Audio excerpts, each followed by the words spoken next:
Bismillahirrahmanirrahim.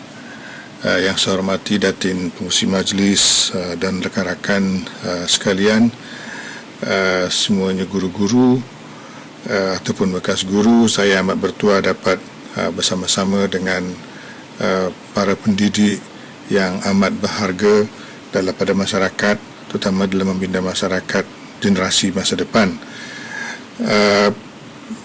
Tahun ini tema Hari Guru adalah Guru Membina Ilmu, Menyempurnakan Akhlak. Jadi di sana ada dua komponen, iaitu ilmu dan juga akhlak. Dan kita sebagai pendidik perlu membekalkan pelajar-pelajar kita bukan setakat ilmu, tetapi apa yang lebih penting adalah akhlak. Jadi di sana dari segi unsur ilmu, di sana ada pengetahuan dan juga kemahiran ataupun saya panggil hard and soft skill. Kemudian di sana ada akhlak yang meliputi rohani, sikap dan nilai. Pelajar yang kita hendak hasilkan ini dari segi akhlak dia, kita perlu mendidik mereka supaya mereka ada rasa tanggungjawab yang kuat kepada pencipta, rasa ingin berkhidmat kepada masyarakat dan juga sentiasa ingin belajar, beretika, menghargai dan hormat kepada perbezaan etnik, dan juga sentiasa ingin menyumbang ilmu baru kepada masyarakat. Dari segi ilmu pengetahuan, kita mesti mendidik pelajar-pelajar kita dari segi asas sains dan matematik, asas kejuruteraan, asas sains sosial, pengetahuan kemanusiaan dan juga kesenian. Dan juga segi ilmu kemahiran, kita perlu mendidik mereka supaya mereka mahir berkomunikasi dengan baik, boleh menyelidik, boleh menyelesaikan masalah. Mereka boleh berfikir secara kuantitatif dan juga kualitatif. Mereka tahu menapis maklumat dan mendapatkan maklumat. Mereka boleh memimpin dan juga bekerja dalam satu pasukan. Mereka boleh berkolaborasi dengan mengambil leveraging, keusahawanan yang inovatif, pengurusan dan juga bersikap global.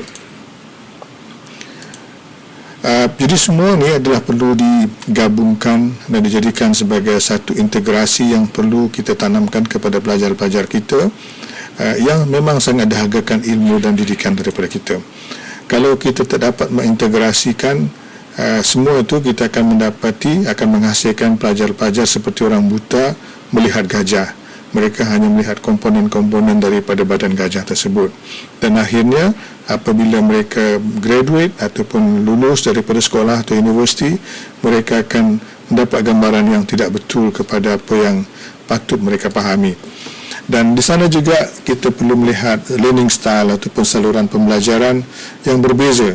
Kita cenderung untuk menilai, untuk melihat pelajar kita sebagai manusia yang seragam, tetapi di sana mereka ada yang lebih kepada visual dan mereka lebih cenderung untuk melihat video dan gambar untuk belajar. Dan di sana juga pelajar yang auditory, yang suka mendengar dan juga bercakap. Jadi mereka ini perlu diajar dengan kata-kata dan juga mereka bercakap sendiri. Dan juga di sana ada pelajar yang suka kinesthetic, mereka suka learning by doing, mereka suka problem based learning. Jadi kita kena tukar kita punya paradigm atau cara kita mengajar. Bukan setakat memberi sarahan atau memberikan mengajar dalam classroom kemudian memberikan assignment ataupun kerja rumah. Jadi sehubungan itu saya suka mengajak semua para guru dan para pensyarah supaya mengamalkan flipped classroom, supaya pelajar-pelajar yang berbeza-beza saluran pembelajaran mereka ini dapat kita tangani dengan baik. Dan juga apabila mereka masuk dalam classroom, dalam bilik darjah, kita boleh mendidik mereka dari segi dari segi akhlak dan juga daripada segi kemahiran. Ya. Jadi flip classroom itu yang saya maksudkan ialah supaya kuliah kita ataupun pengajaran kita itu disampaikan melalui internet supaya pelajar boleh melihatnya di rumah, mendengarnya di rumah. Dan bila masuk dalam bilik darjah, kita telah duduk bersama-sama pelajar untuk menyelesaikan masalah dan juga membuat projek-projek. Jadi itulah dia flipping the classroom tadi. Kita memberikan ilmu, salurkan ilmu melalui internet. Bila dalam classroom kita boleh memberi penekanan kepada kemahiran dan juga pembinaan akhlak. Ya. Jadi di sana kita boleh juga mengambil kira dari segi learning pace ataupun